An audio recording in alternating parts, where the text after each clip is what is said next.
Estudiantes de Kinesiología y Fisioterapia de la Universidad Nacional de Asunción expresaron su disconformidad debido al dictamen de la ANEAES que desacreditó ambas carreras. Ellos aseguran que hubo irregularidades en el proceso de evaluación. Laura Penayo, contanos los detalles, por favor. Adelante, te escuchamos.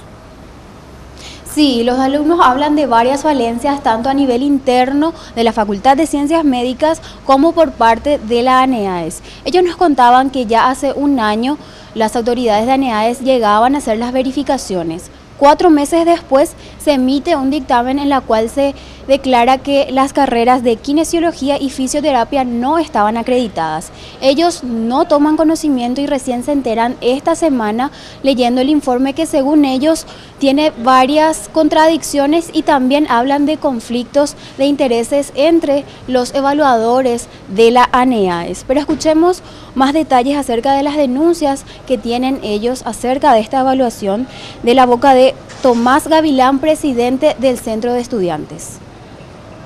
Al comienzo del informe menciona al Hospital de Clínicas como la principal fortaleza de la Facultad de Ciencias Médicas y por lo tanto de la carrera de Kinesiología y Fisioterapia por la cantidad de pacientes a la cual nosotros podemos acceder tanto en la parte asistencial como en la formación.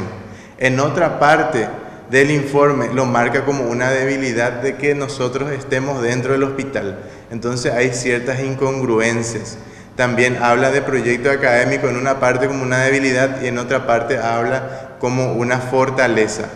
O sea, se van contradiciendo dentro del mismo informe de la ANEAES. Hablamos de un conflicto de intereses, ¿por qué?